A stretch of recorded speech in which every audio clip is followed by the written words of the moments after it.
Welcome to the John and Rick Talk All About Insurance podcast, the show where two good old boys with over 80 years of combined experience pull back the curtain on what really works in the insurance world. Join John Smyth, industry legend, marathon runner, and top producing agent for nearly 4 decades, and Rick Witcher, proud farmer, regional director, and lifelong relationship builder, as they share stories from the field, interview real agents, and show you how to build a business and a life you love. This ain't corporate. This is real talk from real agents, with a whole lot of laughs, straight up wisdom, and the occasional rabbit trail. Now, here they are, John and Rick. Well, hello out there in TV land. We're at John and Rick talking insurance. I'm John. I'm Rick. Welcome today. Today we're going to talk about a fact finder. A fact finder is a form that I designed probably about 25 years ago. It is a needs analysis for a business. So when we go in, we can ask them some direct pointed questions to uncover some needs.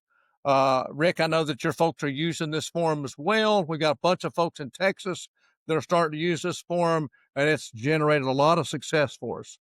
Yeah, it works great. It's something I had to get used to, but it's not unsimilar to the fact finder for individual when I started selling life insurance years ago. Correct. It's just more gauged on a business sense. Yeah. So I'm going to kind of walk you through this. It's available on the pop-up here, so you can pull this up and kind of go along with us as we're discussing it. You can print it. You can go to our Facebook page or our website at Group Agent Training and pull this up and use it for yourself. It does work. And basically what it does, it kind of, like I said, prompts you to ask the right questions.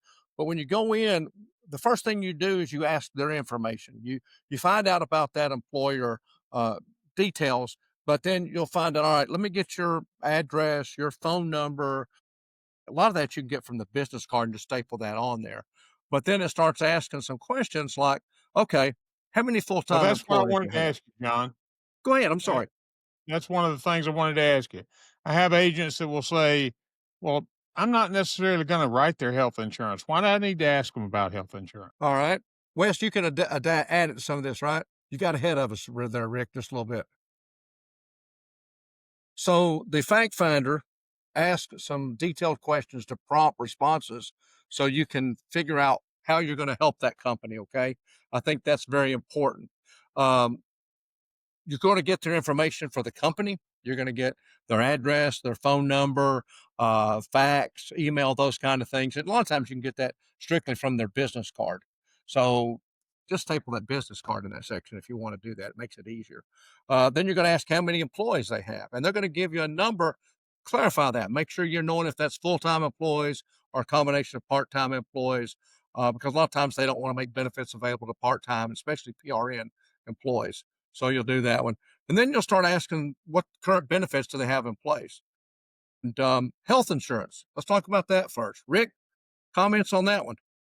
Yeah, we have agents that don't necessarily do the group health, and they'll often ask those questions. Why do I need to ask this? But it'd be a good thing for you to cover why they need to go through the comprehensive uh, asking of all the questions. Well, I think that you don't want to seem like you're really geared towards just selling a product. So you want to ask them what they have in place and make it look like you have a genuine concern, even if you don't want to sell health insurance. Just ask them if they have health insurance and who's it with. How's that working for you? And if it's not broke, don't fix it. It's old expression. So if it's working good, don't mess with it. But you also ask them, what percent do you pay for the employee? What percent do you pay for the employer? Because if you don't sell health insurance, you can still help put in a cafeteria plan if they don't have one. So that's what you're asking that question for, because if they're paying 75% of the individual rate, so that means 25% the employee's paying. And if they're paying 0 on the dependents and they've got 2 or 3 on dependent coverage, then the cafeteria plan's a good necessity there if they don't have one. Same thing with dental and vision. Great dental and vision, which a lot of times we'll use as door openers. A lot of companies, all they can afford to do is pay for the health insurance because it's such a big item, costly every month, and they won't offer anything else. So if they don't have dental and vision, then that's a great tool to get in there and open that door and say, all right, we can do vision insurance for a couple dollars a week, and we can do dental insurance for $5 a week. So you just want to find out if they have it, if it's part of their medical insurance, or if it's freestanding. You want to ask those kind of questions. Does that make sense, Rick? Yes, it does. Okay. Then you want to find out if they have life insurance. Rick, you'll see this a lot of times too. They'll have a little tiny bit of life insurance tied into their medical plan. Blue Cross does that a lot of times. They'll have a 10, 15, 25,000, and they have to take it with them to get the medical because it's a good profit margin for the carrier there. But that's not portable. So I always want to find out if they have some or if they have another company in there offering life insurance. So that you will uncover a need for right there. If they don't have anything else, then you have the opportunity to come in and sell individual plans through payroll deduction that they can take with them if they leave, where you cannot take that group term life that's tied into their medical insurance. Okay. Very important on that. Comments on that, Rick? Chime in anything. Well, I think that's people often believe that they've got they may have a lot of group term life, and they'll say, "Oh, I'm covered. I've got plenty of." But if they leave there, they don't have any coverage, and they Absolutely. may have developed some kind of health condition. They need to buy something they while they're healthy that they can keep. Absolutely. Good point. Good point. Then we ask them about a Section 125. Do they have a cafeteria plan where the deductions are done pre-tax? And if they do, they probably know that. I mean, it might be something that their medical carrier set up. It might have been Aflac or somebody came in and did that plan. But if they've got one, that's great. If they don't, you can set one up for them. Okay. We can have the Right. capability of making that plan available. And then if you control the cafeteria plan, you pretty much control the group and you can say who comes in, who comes out, and when it's going to be enrolled, those kind of things. Then we just ask about retirement. Even though I don't sell retirement plans, I just want to find out if they have one. And if they don't, I'm going to recommend that they deal with their local banking institute because the banks nowadays are doing that, or they can find them at Edward Jones or one of the local people.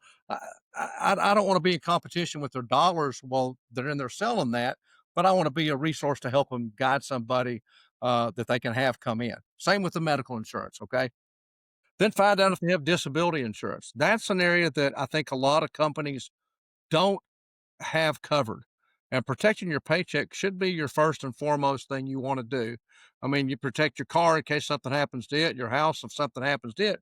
You want to protect your income because if you're off work, I'm still recovering from knee replacement. So if you're off work and you don't have an income, you've got to pay those bills. So disability insurance is very, very important. Even an accident plan, worst case scenario, if you can't get disability, just do an accident plan with an income based item attached to that is good. I Well, know y'all sell a John, lot of you and I that. both have had experience with that. Uh, Absolutely. and I was in bed for 6 months once. Uh, had two children I was raising, and I can tell you, a disability plan is important, and that's one of the first things you want to think of. Absolutely. Well, income, bills never go away. Something's going to be constant is taxes and bills, and you gotta pay those things. So you got to have that.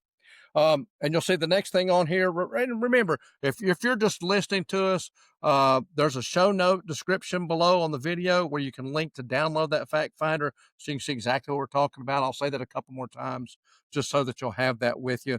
The next thing I ask about is long-term care, and that's a big topic nowadays, big item. I'm trying to put two words together, but a lot of folks are asking about that because we're seeing our parents that are needing care from being elderly. And it's not necessarily when you're elderly. I could be using it right now for home health if I wasn't married and had a great wife to take care of me, just someone to come and help me clean up the house. And, when I first couldn't get out of bed, that home health stuff is very important. A critical illness. I just ask some of those kind of, like I said, detailed questions to prompt a response. And then I always want to ask, do they have any payroll deduction? Do they have a cancer company that's in here? Do they have somebody that's selling an accident plan, that's selling a hospital plan or some life insurance, those kind of things? And I'll make notes of that because I want to see what they have in place because I'm either going to see they've got a problem with something or they don't have something that we can offer them. Okay. The last but not least, it asks for the decision maker and who does payroll. Because Rick, you'll agree with this, you keep the payroll person happy, everybody's happy. That's it, and that's one of the things that agents forget is they walk out, they get this thing answered, they've talked to the owner, but they don't know who to talk to set the group up to get it worked. You've seen that, I know I have. Uh, and then the next thing you know, they're calling the owner back, and he says, "Well, I told you who to talk to." Yep, absolutely. Payroll lady, you better, or payroll guy, you better keep them happy, okay? And you want to keep them Um, happy. That's right. You also see at the bottom there, you got about 3 or 4 lines where you can make notes of how and when to follow up. Because a lot of times they'll say, hey, send me some information to look over, or let me check with my employees. That's the worst thing I ever want them to do, is for them to check with employees. So I'll send them something to hand out to the employees that's going to make it sound like it's the best thing out here. And they're definitely going to get some good responses. And we'll help you with those if you need them. But you definitely got to follow up. Say, call me back in 2 weeks. Mark on your file here, put it in your catalog or in your calendar, and say, call me back in 2 weeks, and you do that. Okay. I think That's that's it. important. And one thing that Rick and I are real good at this, when we have these fact finders in front of us, I'm looking over an agent fact finder that they send me. It's easy for me to look and say, this is where you should have focused on. Hmm. Rick's probably better at that than I am. Just looking and saying, this is what you should have discussed. And that way we can get back with that agent and say, here's what you should have been talking about. And if you didn't, here's how you work your way back in and go back in and talk about that. You say, oh, by the way, I looked that over and it's come to my attention. I think we need to discuss this. But there's always a way back in if you don't close them right there on the spot. Right. And I agree with you, John. You know, everyone will always ask you, well, let me talk to my employees. That's the worst thing that could ever happen. And, and I know you have numerous ways you confront that. One that I've used in the past is, if you're at a brick company, I wouldn't know how to make bricks. And quite frankly, you're not in the insurance business. You say it in a very nice way, but you're not in the insurance business. And they say, well, you just be wasting your time. Well, that's okay. It's good practice. Help me here. Yep, And absolutely. honestly, one of the things we forget, and you and I have been in the business so long, we have the canned responses. But I tell new agents, if you'll ask for someone to help you, typically they will help you. The folks that you walk in and talk to, could you help me with this? People will help you, but you have to Yeah, ask for it. That's the absolutely. key. You have to ask for it. Yep. So, Rick, our suggestion, from my point, and I'm thinking from yours too, is if you need help, send me the fact finders. Let me look at them and make sure you talked about the correct thing. We're both real good at that, and that's how we can help you increase your sales and increase your production and make you more successful. And So that's we exactly right back to what we were just talking about. If they don't send them to us, we can't help them. absolutely, absolutely. All right. Anything I missed on the fact finder? I think that got it, didn't it? You did a great job with it. I know you created this years ago, and it's been helpful to all of us. The when and how to follow up. I will say this, and that is uh, one of the. And I know you asked the question just as we do. Once the employer has said yes, don't wait around. Ask them when do we enroll? When can we enroll? What day do Start pinning them down to a date. Absolutely. Get Because in if you there let and get it it done. linger out there, you may not have a group. Yeah. Low hanging fruit. When they say they're ready, go ahead and do that. Right. And of course, all this is available. Our podcast we're doing today, if you need to view it again, other podcasts, go to groupagenttraining.com. We also have a Facebook page. And if you got any questions, you need any help on anything like this, Rick and I are more than happy to help you. Okay. Absolutely. Well, guys, Thank y'all for being here. we'll catch y'all the next podcast, and have a great day and happy selling.